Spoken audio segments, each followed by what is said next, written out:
नमस्कार प्यारे मित्र।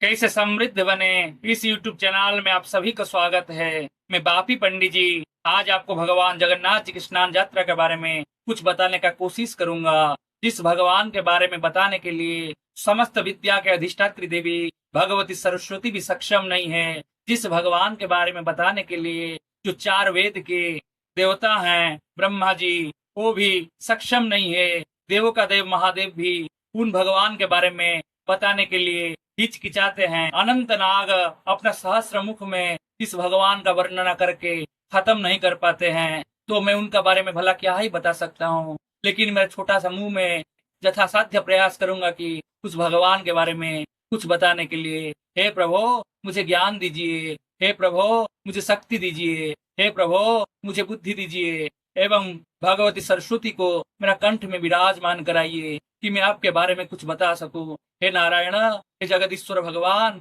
मैं आपका बालक हूँ, मेरा प्रति प्रसन्न होइए। तो दोस्तों, अगर आपको मेरा इस वीडियो पसंद आए तो जरूर इसमें लाइक कीजिएगा, जरूर कमेंट कीजिएगा, नीचे वाला बेल आइकन का दबाकर मेरा इस चैनल को सब्सक्राइब कीजिएगा। तो मित्रों, आज का प्रसंग में कुछ बताने से पहले भगवान का स्तवन से आज का प्रसंग को शुरू किया जाएगा। ओम जगदानंद कंदाय प्रणतार्ति हराय च नीलाचल निवासाय जगन्नाथाय ते नमः। अचिन्त्य व्यक्त रूपाय निर्गुणाय गुणात्मने समस्त जगदाधार मूर्तये ब्रह्मणे नमः। जगद्वान्त प्रणसाय ब्रह्मणे त्रिगुणात्मने त्रयीमयाय सूर्याय नमस्तुभ्यं त्रिमूर्तये सर्वविघ्न विनाशाय सर्वमंगलाय हेतवे पार्वती प्रियपुत्राय श्री गणेशाय नमो नमः। तुमेव माता च पिता तुमेव बन्धो सखा तुमेव विद्या द्रविणां तुमेव सर्वो मम देव देव। मित्र, आज भगवान जगन्नाथ के बारे में जानने से पहले हम लोग जानेंगे कि भगवान जगन्नाथ के बारे में कौन सा पुराण में, कौन सा खंड में वर्णना किया गया है। महर्षि वेदव्यास जो 18 महापुराण लिखे हैं, उसमें 2 प्रमुख महापुराण, एक स्कंद पुराण, एक पद्म पुराण में उत्कल खंड में भगवान जगन्नाथ के बारे में वर्णना किया गया है कि वो जगन्नाथ महाप्रभु भगवान साक्षात विष्णु के परम रूप हैं और भगवान कृष्ण का आत्मा उनमें विराजित है। भगवान कृष्ण का जब आत्मा को विनष्ट नहीं किया जा सका तो भगवान जगन्नाथ जी के हृदय में उसको स्थापित कर दिया गया और भिन्न भिन्न पुराण, भिन्न भिन्न मत से भगवान जगन्नाथ जी का वर्णना करते हैं। भिन्न भिन्न धर्म भी अब भगवान जगन्नाथ को अपना धर्मावलंबी बताते हैं। तो जैन धर्म में भगवान जगन्नाथ जी को श्री जिनेन्द्र नाथ के नाम से जाना जाता है। बौद्ध धर्म में भगवान जगन्नाथ जी को गौतम बुद्ध का रूप में पूजन करते हैं। जो गणपति का उपासना करते हैं वो भगवान जगन्नाथ को गणपति का रूप मानते हैं। जो भगवान शिव का उपासना करते हैं भगवान जगन्नाथ को भैरव का रूप में पूजन करते हैं। शक्ति का उपासना करने वाले भगवान जगन्नाथ को दक्षिणा काली के रूप में मानते हैं। वो लोग बोलते हैं कि नीलाचल निवासाय साक्षात दक्षिणा काली। जो जगन्नाथ हैं और उनका वर्ण जो है भगवती काली के संग में उनका मेल है। जैन धर्म वाले बोलते हैं कि भगवान का नेत्र मीन रूप है, जैन धर्म से उनका संबंध है। बौद्ध आदमी बोलते हैं कि भगवान जगन्नाथ ध्यान से बैठे हुए हैं, निर्लिप्त एवं हास्यमुख है, जो भगवान बुद्ध के संग में सामंजस्य है। और गणपति का उपासना करने वाले बोलते हैं कि उनका जो नासिका है वो भगवान गणेश जी का सूंड का तरह है, वो भगवान साक्षात गणेश हैं। और शंकर वो के उपासना करने वाले बोलते हैं कि भगवान का रूप को आप सुंदर कैसे बता सकते हैं, भगवान का इतना बड़ा बड़ा नेत्र है, इतना बड़ा बड़ा होंठ है, वो विकराल है, जो कि भैरव से उनका मेल जोल है। तो एक ही भगवान को भिन्न भिन्न धर्मावलंबी भिन्न भिन्न नाम से जानते हैं। और भगवान बोलते हैं कि मैं ब्रह्म हूँ, मैं साक्षात परम ब्रह्म हूँ, मैं सबका हृदय में हूँ और किसी का संग में मेरा कोई मेल नहीं है, क्योंकि मैं सबका अंतर में रहता हूँ और समय आने पर सबको छोड़ के बिना मोह माया में फंसे हुए सबका त्याग भी कर देता हूँ। भगवान जगन्नाथ में कोई लिंग का कल्पना नहीं हुआ है। भगवान का शरीर में जहाँ से लिंग उत्पन्न होता है उस स्थान को ही रखा नहीं गया है। तो भगवान जगन्नाथ ना नारी हैं, ना पुरुष हैं, ना वृहन्नला हैं। जो ब्रह्म हैं वो नारी भी होते हैं, पुरुष भी होते हैं, अरे सबसे व्यतीत भी होते हैं। भगवान जगन्नाथ का शरीर में कुछ हिस्सा हम लोग को दिखाई देता है और कुछ हिस्सा अभी भी अंधकार में है, जिसको हम लोग देख नहीं पाते हैं। जो हिस्सा हम लोग देख पाते हैं वो साकार शरीर है, जो हिस्सा हम लोग को दिखाई नहीं देता है वो निराकार शरीर है। भगवान जगन्नाथ पुरुष होने के नाते भी साड़ी पहनते हैं और माथा पर चंदन तिलक करते हैं, नासिका में नथुनी पहनते हैं। पुरुष लोग चंदन तिलक करते हैं, महिला लोग नथुनी पहनते हैं। भगवान जगन्नाथ दोनों को ही ग्रहण करते हैं, क्योंकि वो ब्रह्म है, वो न नारी है न पुरुष है। भगवान जगन्नाथ का जो बड़ा भाई है बलराम, उनका शरीर श्वेत वर्ण है और भगवती जगदम्बिका जो सुभद्रा देवी है उनका वर्णना स्वर्ण वर्ण है और भगवान जगन्नाथ का वर्ण कृष्ण वर्ण है। तो सत्व रज और तम जो तीन गुण है उसका निदर्शन भगवान जगन्नाथ जी से हम लोग को होता है।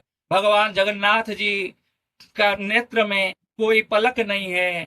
ब्रह्म अगर सो जाएंगे तो जगत अंधकार में चल जाएगा, जगत का विनाश हो जाएगा। इसलिए भगवान अपलक नयन में, निर्निमेष नयन में सदा सर्वदा हम लोग को देखते हैं। किस तरह देखते हैं? साक्षी भाव में। भगवान बोलते हैं कि ऐसा कर्म करोगे ऐसा ही फल पाओगे। अगर मेरा शरण में आते हो तुमको मैं अच्छा गति दूंगा, सुख समृद्धि प्रदान करूंगा। अगर तुम लोग बुरा मार्ग में जाओगे तो मैं कुछ नहीं बताऊंगा। जाओ एवं कर्म फल को भोग करो। प्रत्येक कर्म का एक एक फल होता है और उसी फल को देने के लिए भगवान साक्षी रूप में बैठे हुए हैं। तो एक ठो संस्कृत में श्लोक आता है कि ओम नमो निश्चिन्नलिंगीय नमो प्रणवरूपिणे जात्राय लीलया देव न ज्योतिकं ब्रह्मणे जाग्रत निर्निमेषाय जागतो साक्षिरूपिणे अनंत शोभमानाय अखंडानंद हेतवे। तो इस श्लोक से आप लोग समझ गए होंगे कि भगवान का पलक नयन है, भगवान निश्चिन्न लिंग है और भगवान समस्त जगत को साक्षी भाव में दर्शन करते हैं। भगवान जगन्नाथ ही समस्त जगत के अधिपति देवता हैं। समस्त इंद्र चंद्र ब्रह्मा रुद्र को पालन पोषण करते हैं। शंकराचार्य भगवान जो भगवान शंकर का अवतार माना जाता है वो भी भगवान जगन्नाथ जी के लिए एक अष्टपदी का रचना किए थे। लेकिन उसमें से एक श्लोक को मैं वर्णना करूंगा जिसमें प्रमाणित हो जाएगा कि उस भगवान जगन्नाथ को गणेश, अमरपति मतलब इंद्र, लक्ष्मी, शंभु, ब्रह्मादि देवता भी पूजन करते हैं। ओम कदाचित कालंदित विपिना संगेतकरा मदावेरी नारी वदन कमला स्वाद मधुवा रमा शंभ ब्रह्मा अमरपति गणेशार्चित पद जगन्नाथ स्वामी नयन पथगामी भवतु में। तो भगवान जगन्नाथ जी के बारे में बताया जा सकता है। भगवान जगन्नाथ तो समस्त जगत के मालिक हैं। फिर भी आज जो विशेष प्रसंग है भगवान के स्नान यात्रा के बारे में कुछ बताया जाएगा और आज से लेकर भगवान के रथ यात्रा तक भगवान के बारे में मैं कुछ कुछ बोलने का प्रयास करूंगा, जिसको जानकर आप लोग भगवान जगन्नाथ जी का भक्ति में प्रेम में डूब सकते हैं और भगवान जी का करुणा को प्राप्त कर सकते हैं। तो चलिए आज जो पहला प्रसंग है भगवान जी की स्नान यात्रा के बारे में बताया जाएगा। तो आज भगवान जगन्नाथ जी की स्नान यात्रा के बारे में चर्चा किया जाएगा। जगन्नाथ जी का जो स्नान यात्रा है ज्येष्ठ महीना के पूर्णिमा तिथि में ही पालन किया जाता है। जिस दिन उदय वाला तिथि होता है उसी दिन ही भगवान जगन्नाथ जी का स्नान यात्रा को पालन किया जाता है। भगवान जगन्नाथ जी का जो स्नान मंडप है वो मूल मंदिर से कुछ दूर में है और वहां तक भगवान पहंडी विजय करते हैं। भगवान जिस चाल में चलते हैं उसको पहंडी विजय बोला जाता है। और पहंडी दो रकम का होता है, एक है गोटी पहंडी, एक है धारी पहंडी। गोटी पहंडी मतलब एक एक भगवान मूल मंदिर से स्नान मंदिर की तरफ गमन करते हैं। और धारी पहंडी का मतलब है कि एक संग में चार भाई बहन संग में मदन मोहन जीव अपना मूल मंदिर से स्नान मंदिर की तरफ गमन करते हैं। पहले जो स्नान मंदिर के तरफ गमन करते हैं वो है भक्तराज सुदर्शन। इसके बाद बड़ा भैया श्री बलभद्र महाप्रभु मूल मंदिर से स्नान मंदिर के तरफ गमन करते हैं। फिर इसके बाद भगवती जगत जननी सुभद्रा देवी और शव के अंत में भगवान जगन्नाथ जी जो पतित पावन हैं वो मूल मंदिर से स्नान मंदिर के तरफ गमन करते हैं। और भगवान जगन्नाथ जी के स्नान के लिए जो जल आता है वो सोना का कुआं से उस जल को ग्रहण किया जाता है। श्री मंदिर में ही वो कुआं अवस्थित है और इसी दिन ही केवल उसका जल को उपजग में लाया जाता है और दूसरा दिन इसको तोप के रखा जाता है। भगवान जगन्नाथ जी, बलभद्र जी, सुभद्रा जी, सुदर्शन महाराज एवं मदन मोहन टोटल 108 हंडी जल में स्नान करते हैं। भगवान जगन्नाथ जी 35 हंडी जल में स्नान करते हैं। भगवती सुभद्रा देवी 22 और भगवान बलभद्र 33 और सुदर्शन महाप्रभु 18 हंडी जल में स्नान करते हैं। और स्नान के बाद भगवान को बुखार आता है। ये भी एक लौकिक लीला है।